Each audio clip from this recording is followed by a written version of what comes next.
Dear students, आज हम लोग ताप परिवर्तन का प्रतिरोधकता एवं प्रतिरोध पर क्या प्रभाव पड़ता है वो देखेंगे। तो धातुओं की प्रतिरोधकता के बारे में सबसे पहले बात करते हैं।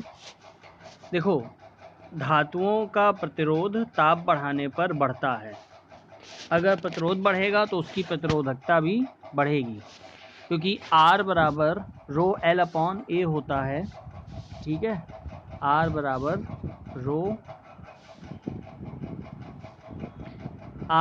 होता है रो L अपॉन A। ठीक, R बराबर रो L अपॉन A होता है, तो इसलिए क्या होगा, R बराबर रो L अपॉन A। तो ताप बढ़ाने पे प्रतिरोध बढ़ता है, इसलिए प्रतिरोधकता भी बढ़ जाती है। और रो का फॉर्मूला आपका होता है m upon n square tau.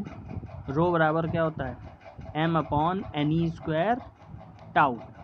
Tau क्या होता है, टाउ का मतलब शांतिकाल होता है। दो अणुओं के बीच क्रमागत टक्करों के बीच लगने वाले समय को टाउ कहते हैं। ठीक है, और इसी को शांतिकाल कहते हैं। तो जो आर होता है वो आपका देखो टाउ के व्युत्क्रमानुपाती है, यानी कि टाउ अगर कम होगा तो आर का मान बढ़ जाएगा। और टाउ जो है, जब आप ताप बढ़ाते हो तो क्या होता है, जैसे अणु है, साधारण अवस्था में अणु मतलब इस तरीके होते हैं, तो इलेक्ट्रॉन जो है इस तरीके चलते रहते हैं नॉर्मल। लेकिन जब आप जो है इनको ताप बढ़ा देते हो तो ये क्या करते हैं, गति करने लगते हैं। ठीक है, और एक दूसरे के पास ये इस तरीके की गति करने लगते हैं, तो जो इलेक्ट्रॉन होते हैं उनको चलने के लिए रास्ता कम मिलता है। ठीक है, तो उनमें टक्कर ज़्यादा होने लगती है इलेक्ट्रॉनों के बीच में। ठीक, इलेक्ट्रॉन की जो धनायन है उनसे टक्कर ज़्यादा होने लगती है। ज़्यादा टक्कर होने लगती है यानी टक्करों के बीच में समय कम लगता है। ठीक, तो अगर समय कम लगेगा तो प्रतिरोध बढ़ेगा, प्रतिरोध बढ़ेगा मतलब प्रतिरोधकता भी बढ़ेगी। ठीक है,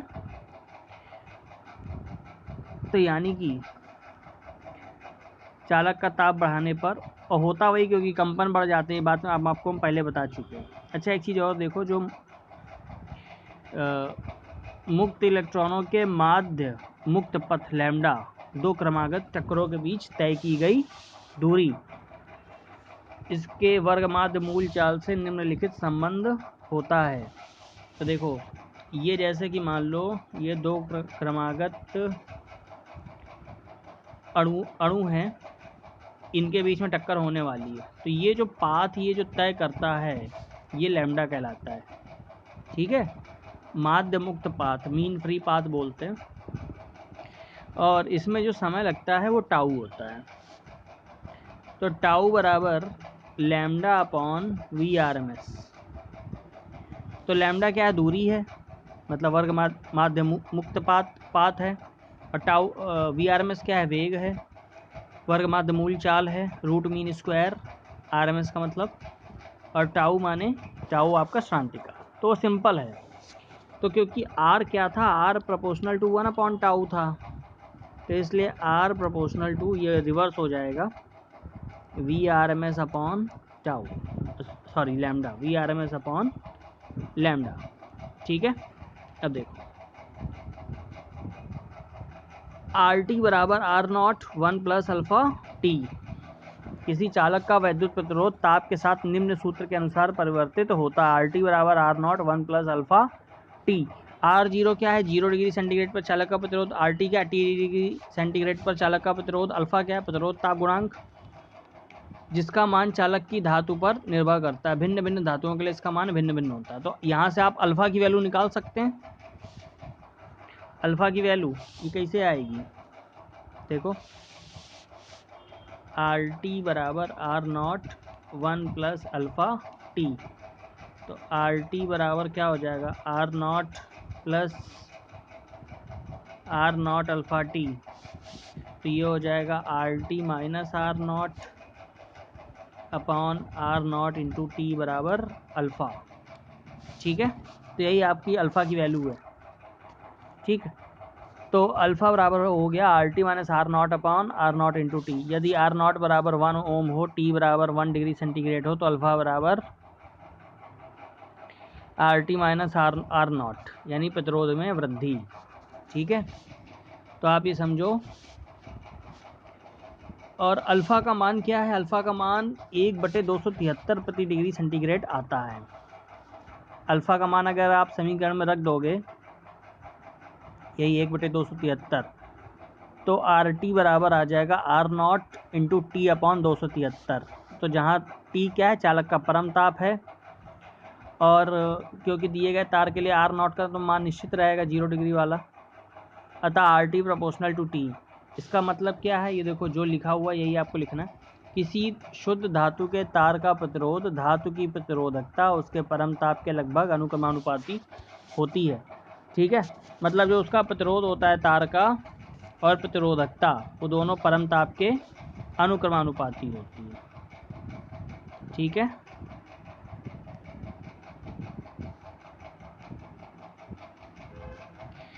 अब देखो, अब एक इसमें न्यूमेरिकल ये कर लेते हैं। किसी तार की लंबाई 100 मीटर, व्यास 2 मिलीमीटर है, इसका विद्युत प्रतिरोध 2 ओम है। गणना कीजिए विद्युत चालकता, तार के पदार्थ की प्रतिरोधकता, विशिष्ट चालकता। लंबाई दी है 100 मीटर, व्यास का मतलब 2r दिया है 2 मिलीमीटर, तो r बराबर हो गया 1 मिलीमीटर। 1 मिलीमीटर को मीटर में कन्वर्ट कर लेंगे तो 1 × 10⁻³ मीटर। प्रतिरोध दिया है r। चालकता क्या होती है? G बराबर 1/r। ठीक है, कल बताया था।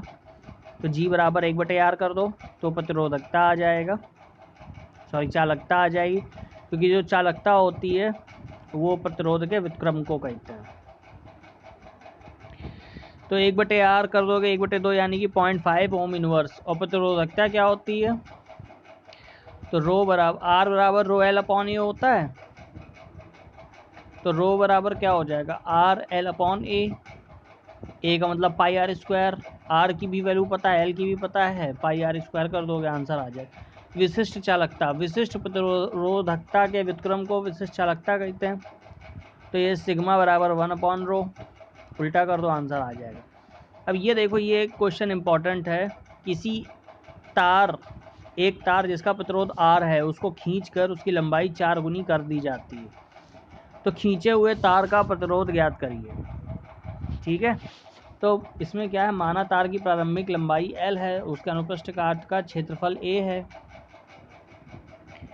तो L1 क्या है? L1 उसका L है, पहले उसकी लंबाई L है, अब उसकी लंबाई कितनी कर दी जाती? 4 गुनी, यानी L2 बराबर 4L। L2 बराबर क्या हो जाएगा? 4L। लेकिन चाहे आप उसको खींचो तो वो क्या होगा? उसका आयतन जो है वो अपरिवर्तित रहता है। तो यहाँ पे ये फार्मूला लगा दो, A1 L1 बराबर A2 L2। तो A1 अपॉन, यहाँ से आप जो है A1 अपॉन A2 का मान निकालोगे, तो A1 अपॉन A2 बराबर L2 अपॉन L1। L2 आपका 4L अपॉन L1 का मतलब L। तो A1 अपॉन A2 बराबर 4 हो गया। तो तार का विद्युत प्रतिरोध R बराबर रो L अपॉन A। तो R1 अपॉन R2 बराबर रो L1 upon A1 into R2 की वैल्यू पुट कर दो, रो L2 अपॉन A2। तो यही सारे मान रख दोगे यहाँ पे। तो R2 बराबर आ जाएगा 16R1, यानी 16R। और वैसे मैं आपको बता दें, अगर आप उसका तार को खींचोगे, उसकी लंबाई बढ़ाओगे, तो प्रतिरोध जो है वो बढ़ ही जाएगा। ठीक है, प्रतिरोध उसका कितना होगा? 16R हो गया। अब नेक्स्ट क्वेश्चन, ये सब इम्पॉर्टेंट क्वेश्चन है। एक तार का प्रतिरोध R ओम है, यदि इसी तार को खींचकर उसकी लंबाई प्रारंभिक लंबाई की n गुनी कर दें तो तार का नया प्रतिरोध क्या होगा? वही बात, पहले लंबाई L है, अब उसकी लंबाई NL हो गई। ठीक है, पहले तार का क्षेत्रफल A था, अब खींचने के बाद तार का क्षेत्रफल A' हो गया। आयतन लेकिन जो है वो नहीं बदलेगा। तो पहले तार का आयतन AL था, अब उसका A' L' हो गया। ठीक है, तो यहाँ से A upon A' equal to L' upon L की वैल्यू निकालोगे। ठीक, तो फिर से वही जो पहले क्वेश्चन में किया था वही फिर से कर देंगे। तो R बराबर रो L अपॉन A और R' बराबर रो L' अपॉन A'। अच्छा, एक चीज़ याद रखना, जो रो होता है वो आपका नहीं बदलता है। ठीक है, क्योंकि ये क्या है? ये पदार्थ का गुण होता है, तो ये नहीं बदलता, चाहे उस तार को खींचो, चाहे उसका एरिया बढ़ा दो, चाहे छोटा कर दो, काट दो, कुछ भी कर दो, रो आपका कांस्टेंट रहेगा। ठीक है, तो आर डैश अपॉन आर बराबर l dash upon l into a upon a dash. A upon a dash की value l dash upon l है, ये आपने वैल्यू इसमें पुट कर दोगे, तो आर डैश अपॉन आर बराबर एल डैश अपॉन एल का होल स्क्वायर, तो एल डैश बराबर एन एल। ठीक है, तो ये वैल्यू पुट कर दोगे, आ जाएगा एन, तो आर डैश अपॉन आर की वैल्यू क्या आ गई, एन स्क्वायर, या आर डैश बराबर एन स्क्वायर आर। ठीक है, मतलब यदि एन गुना बढ़ा दोगे उसकी लंबाई का, तो तार का नया प्रतिरोध एन स्क्वायर टाइम्स बढ़ जाएगा। ठीक, अब सिंपल इसी का जो है, जो क्वेश्चन बी है कि एक तार का प्रतिरोध 10 ओम है, इसे दोगुनी लंबाई तक बढ़ाया गया है। ठीक है, तो इसका नया प्रतिरोध क्या होगा, तो अभी आपने एन गुना बढ़ाया था, तो एन स्क्वायर आर आ रहा था इसका आंसर। देखो, एन गुना बढ़ाया तो एन स्क्वायर आर आया था, तो यही फार्मूला यहाँ पे लगा दो, लेकिन आपको ये करना पड़ेगा, ये सिर्फ ट्रिक है मतलब। तो एन स्क्वायर 2 गुना, तो 2 स्क्वायर इंटू 10, तो 2 दूनी 4 इंटू 10, यानी कि 40 ओम आंसर आना चाहिए इसका। देखो क्या आंसर आ रहा है। ठीक है, तो यहाँ पे सीधे सीधे आप जो है 40 ओम कर सकते हो। अब देखो, लोहे के एक ठोस गोले का अर्धव्यास r है, इसके 2 बराबर भाग किए जाते हैं। प्रथम भाग को गलाकर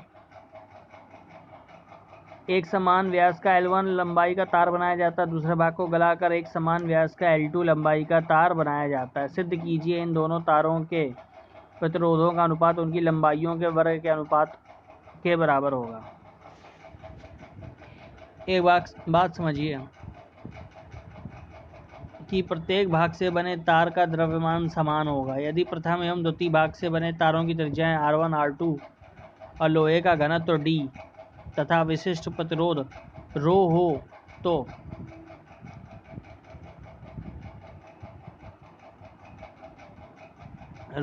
तो देखो, द्रव्यमान जो है आपने क्या किया, एक समान व्यास का आपने बनाया।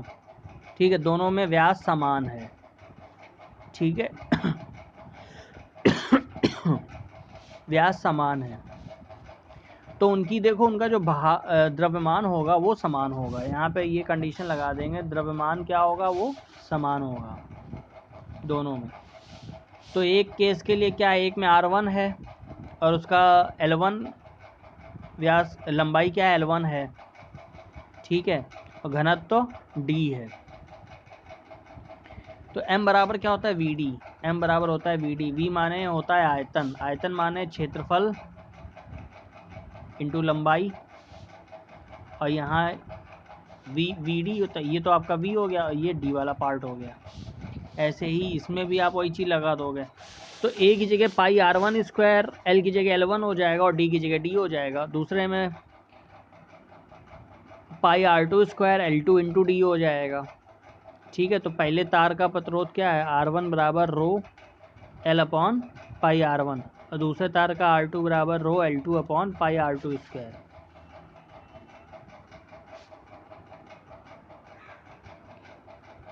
तो R1 अपॉन R2 बराबर रो, ये वैल्यू बस उठा के आपको क्या करनी है, वैल्यू केवल यहाँ पे पुट करनी है। ठीक, तो R1 अपॉन R2 बराबर, R1 अपॉन R2 का अनुपात आप ले लोगे, तो रो L1 upon pi R1 square upon L2 upon pi R2 square. ठीक है, तो L1 upon rho cancel, L1 upon L2 और उधर R2 अपॉन R1 का होल स्क्वायर। तो देखो, R2 अपॉन R1 का मान आप जो है यहाँ पे जब रखोगे, तो R1 अपॉन R2 बराबर L1 upon L2 into L1 upon L2, ये आपने मान निकाला था, ये L1 अपॉन L2 बराबर आया था। तो R1 अपॉन R2 का रेशियो जो है L1 स्क्वायर अनुपात L2 स्क्वायर के बराबर आ जाता है। ठीक है,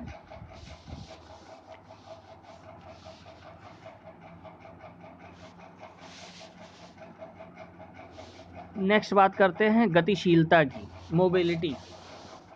ठीक है। तो गतिशीलता क्या है? गतिशीलता का मतलब ये है जब किसी पदार्थ को बाह्य विद्युत क्षेत्र प्रदान किया जाता है तो पदार्थ के आवेश वाहक अनुगमन वेग से गतिशील हो जाते हैं। ठीक है, उस पदार्थ की वैद्युत चालकता उसके गतिशील आवेश वाहकों के कारण होती है। ये इंपॉर्टेंट चीज़ है। ठीक, अच्छा ये नोट कर लेना आप लोग, धातुओं में गतिशील वाहक मुक्त इलेक्ट्रॉन होते हैं। ठीक है, धातुओं में गतिशील वाहक कौन होते हैं? मुक्त इलेक्ट्रॉन होते हैं, क्योंकि धनायन क्रिस्टल जालक में स्थिर होते हैं। आयनित गैसों में गतिशील आवेश इलेक्ट्रॉन तथा धनायन, आयनित गैसों में, ठीक है, गतिशील आवेश इलेक्ट्रॉन तथा धनायन। और वैद्युत अपघट्यों मतलब जैसे NaCl का विलयन, तो उसमें गतिशील वाहक कौन है? धनायन और ऋणायन। जैसे कि NaCl का विलयन है, तो धातुओं में कौन है? इलेक्ट्रॉन। ठीक है, धातुओं में कौन है? इलेक्ट्रॉन। आयनित गैसों में कौन है? इलेक्ट्रॉन व पॉजिटिव आयन, इलेक्ट्रॉन और पॉजिटिव आयन। वैद्युत अपघट्यों में जैसे NaCl, तो Na+Cl-। ठीक है, तो ये होते हैं आपके। बात समझ में आ गई? मतलब जैसे NaCl का विलयन, तो ये वैद्युत अपघट्य है, तो इसमें गतिशील वाहक कौन? धनायन और ऋणायन, यही लिखा हुआ है, ये नोट कर लेना। अर्धचालकों में चालन आंशिक रूप से इलेक्ट्रॉनों के कारण तथा आंशिक रूप से इलेक्ट्रॉन रिक्तियों के कारण होता है। ठीक, तो जैसे, अच्छा एक चीज़ और, जैसे ऐसे पदार्थ पर आरोपित विद्युत क्षेत्र के मान को बढ़ाते हैं वैसे वैसे आवेश वाहकों का अनुगमन वेग भी बढ़ता जाता है। तो यदि किसी पदार्थ को प्रदान किया गया विद्युत क्षेत्र E है तथा आवेश वाहकों का अनुगमन वेग Vd है, तो Vd प्रोपोर्शनल टू क्या है? E। मतलब आप विद्युत क्षेत्र बढ़ाते जाओगे तो उनका अनुगमन वेग बढ़ता चला जाए, क्योंकि आप विद्युत क्षेत्र बढ़ाओगे तो उतनी तेज़ी से उसकी प्रबलता बढ़ जाएगी, तो इलेक्ट्रॉन और तेज़ी से अट्रैक्ट होगा उसकी तरफ। तो Vd बराबर म्यू इंटू ई। तो म्यू जो है यहाँ पर वो क्या है? गतिशीलता। ठीक है, तो म्यू बराबर Vd/E हो गया, जहाँ म्यू आवेशों की गतिशीलता है। तो किसी आवेश वाहक की गतिशीलता वह अनुगमन वेग है जो उसके द्वारा एकांक विद्युत क्षेत्र में प्राप्त किया जाता है। ठीक है, तो ई का मान अगर आप 1 कर दो तो म्यू बराबर Vd हो जाएगा। ठीक, और Vd बराबर ई टाउ बाई एम होता है। ठीक है, Vd बराबर ई टाउ बाई एम, तो Vd/E बराबर ई टाउ बाई एम, तो Vd/E बराबर ई टाउ बाई एम। अतः चालक की गतिशीलता उसके द्रव्यमान के अनुक्रमानुपाती होती है, व्युत्क्रमानुपाती होती है, सॉरी। ठीक है, गतिशीलता द्रव्यमान के व्युत्क्रमानुपाती होती है। बात समझ में आ गई? क्योंकि Vd म्यू बराबर क्या है? Et/m। और अर्धचालकों में किसी इलेक्ट्रॉन की गतिशीलता क्वोटर की तुलना में अधिक होती है। क्यों? क्योंकि इलेक्ट्रॉन का द्रव्यमान होता है और जबकि क्वोटर एकमात्र रिक्ति है, तो m ज़्यादा है तो म्यू क्या होगा? कम। ठीक, बात समझ में आ रही है आपको? तो म्यू बराबर हो गया Et/m।